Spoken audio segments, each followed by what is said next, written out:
Hasta estas cumbres ascendió el poeta sevillano hace ya más de un siglo.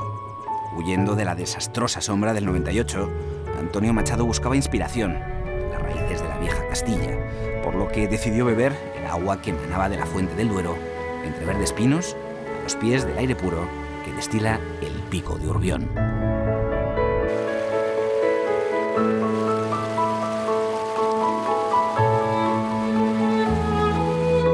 Antonio Machado llegó a Soria en 1907 para ser catedrático de francés en este instituto de la capital. En la ciudad conoció a su amada Leonor y en la provincia se enamoró de los sobrios y austeros paisajes castellanos. Hoy José María, otro profesor de lengua y literatura, nos ayuda a retomar la senda del soñador de caminos.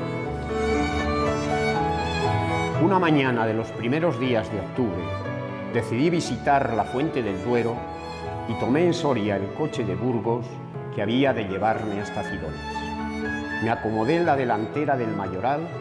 José María, buen conocedor de la obra machadiana, suele llevar a sus alumnos de literatura a emular la excursión que un siglo atrás realizó don Antonio antes de escribir La negra leyenda ambientada en la tierra de Pinares. Lo que vemos en este poema es la excursión que hace Antonio Machado, paseante por las afueras de Soria, en el paisaje, ¿no? Entonces asciende a los montes.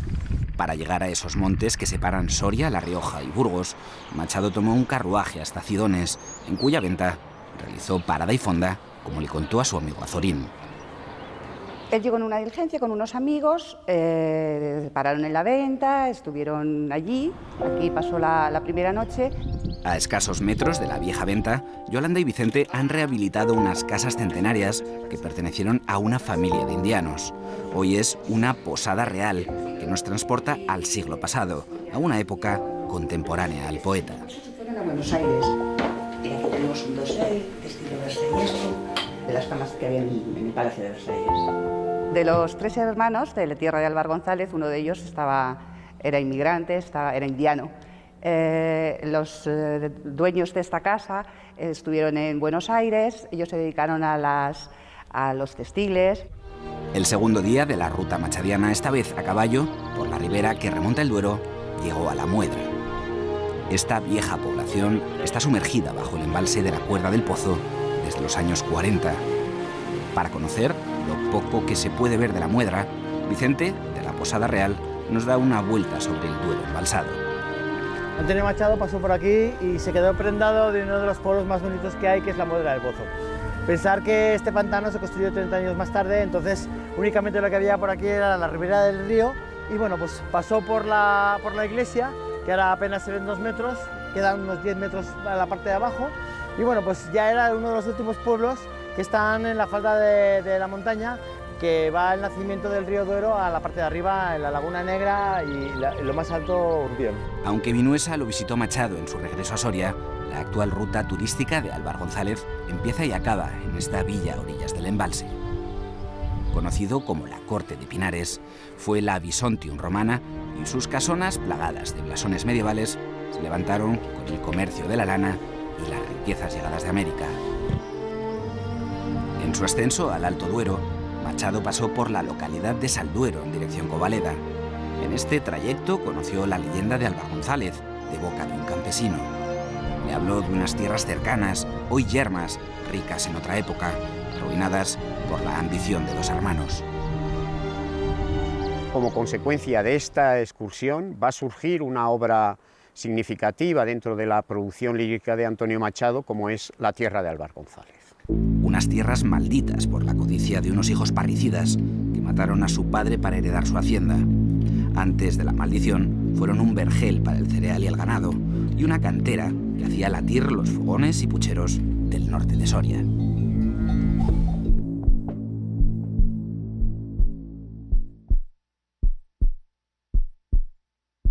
Vamos a presentar 2 platos esta mañana que están muy ligados con las tierras de Álvar González, con el producto que hay en Soria, en todas estas tierras, ahora muy de color, que estamos un poco en primavera. Vamos a empezar con una especie de revuelto, bueno, pues al final presentado de forma diferente. Salteamos lansarones de temporada, de aquí de Soria, también unos boletus, que ya hemos cortado, unos confitado y otros salteado. Hacemos un huevo a baja temperatura, que sería una especie de huevo poché. Ponemos en el centro, alrededor pondríamos los nansarones, pondríamos los boletus intercalados. Esto sería nuestro plato de revuelto de temporada terminado, donde hemos cogido las setas, lógicamente, de las tierras de Álvaro González. Vamos a hacer una segunda opción, también un arroz muy verde, muy primaveral. El arroz ya lo tenemos cocido, lo hemos hecho con un caldito de verduras. Al final le damos el colorcito verde, una ensalada líquida, el color que buscábamos, el verde de primavera. Lo acabaríamos de mantecar con un poquito de aceite. No es un risotto, es un arroz cremoso. Pondríamos el arroz de fondo del plato y luego ya lo acompañaríamos con las verduras, espárragos en este caso, y alcachofas y las colmenillas de temporada. Dejamos a Óscar en sus fogones y retomamos la ruta centenaria que llevó a don Antonio desde Boaleda a Duruelo de la Sierra, el primer pueblo del Duero y el último casco urbano antes de comenzar el ascenso hacia los picos de Urbión. Al salir de Duruelo de la Sierra, en la excursión que hizo Antonio Machado hacia el nacimiento del río Duero, debió pasar junto a este paraje natural conocido como Castroviejo. Estas caprichosas formas esculpidas por la naturaleza son fruto de la acción del viento, el agua, el hielo y la nieve durante los últimos 2 millones de años. Un tiempo geológico que modeló este bosque de piedra que bien recuerda a la ciudad encantada conquense. Castroviejo, en cambio, al ser más pequeña, es menos conocida por el turismo y además de acceso gratuito. El siguiente tramo de la ruta, el ascenso hacia la sierra, lo realizamos en un todoterreno. Llama la atención la inmensa masa forestal que rodea esta comarca de Pinares. Es la más grande de toda la península ibérica y tras un siglo de explotación sostenible, presume de ser un bosque modelo de 120.000 hectáreas, un maná para los pinariegos, los vecinos de esta sierra. Son montes comunales, esto al ser comunales es de todos los vecinos del pueblo y los vecinos tienen unos derechos. El municipio saca la subasta de corte de leña, vienen las empresas, pujan por ellas y se adjudica al mayor postor. Ese dinero que se saca de ese corta se deja una parte para mejoras del monte, otra parte va al ayuntamiento pues para beneficio de todos los vecinos y hay una parte muy importante que se reparte luego pues para cada vecino que tiene los derechos. En el ascenso hacia los picos de Urbión conocemos al Duero recién nacido, cargado de agua de deshielo y alimentado de arroyos y escorrentías que buscan al Padre Duero, como lo llamó Machado. Siguiente parada en la ruta, las cimas de Urbión. Las vistas son espectaculares a más de 2.000 metros de altitud. Se ven las lagunas glaciares de la sierra y se ve hasta Soria capital.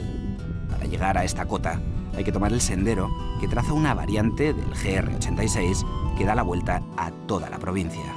Parte del GR86 está diseñado de tal forma que posiblemente abarque el recorrido que realizó Antonio Machado en 1910. Arranca de Vinuesa, sube por Boaleda, Duruelo, va hasta la Fuente del Berro, de la Fuente del Berro, el nacimiento del Duero, desde el Pico Urbión hasta la Laguna Negra y de vuelta a Vinuesa. Para realizar el último tramo de la excursión, nos sumamos a una ruta de senderismo interpretativo hasta llegar a la Laguna Negra.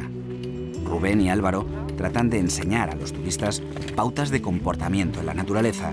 Les contagian su amor por la flora y la fauna y les explican el origen glaciar de este mágico lugar que tanto impactó a Machado y a quienes leen el poema. Antonio Machado nos hizo un gran favor al escribir la leyenda de Álvaro González, porque mucha gente ha leído ese poema y quiere venir aquí a Soria a conocer los paisajes que inspiraron a Antonio Machado. Hemos tenido gente que ha venido de Argentina, de Estados Unidos, Alemania, Sudáfrica, para conocer este sitio, porque habían leído a Antonio Machado y querían conocer el paraje de la Laguna Negra. La Laguna Negra en la obra de Machado es insondable. Es el paraje natural por excelencia en Álvaro González, cargado de leyendas y simbolismo, un imán de agua muda que vertebra el poema. Son los hijos malos los que matan a su padre, los que matan a Álvaro González y van a terminar arrojando el cadáver al fondo de la Laguna Negra. La culpa y el remordimiento se vuelven, en los últimos versos, contra los parricidas y la propia naturaleza se venga de ellos. La tierra yerma y el ganado enfermo dejó una sola salida a los dos hermanos. Llegaron los asesinos hasta la Laguna Negra. Padre, gritaron al fondo de la laguna serena, cayeron y el eco, Padre, repitió de peña en peña. Tétrico final que devuelve la justicia natural a las tierras de Álvar González, en contraste con un entorno que deja boquiabierto a cualquiera. Lúgubre nombre para un escenario donde el eco duerme, donde anidan los buitres y abrevan los ciervos, como decía Machado. Un abismo que inspiró a poetas y seguirá atrayendo lectores ávidos de poner color a esta oscura laguna.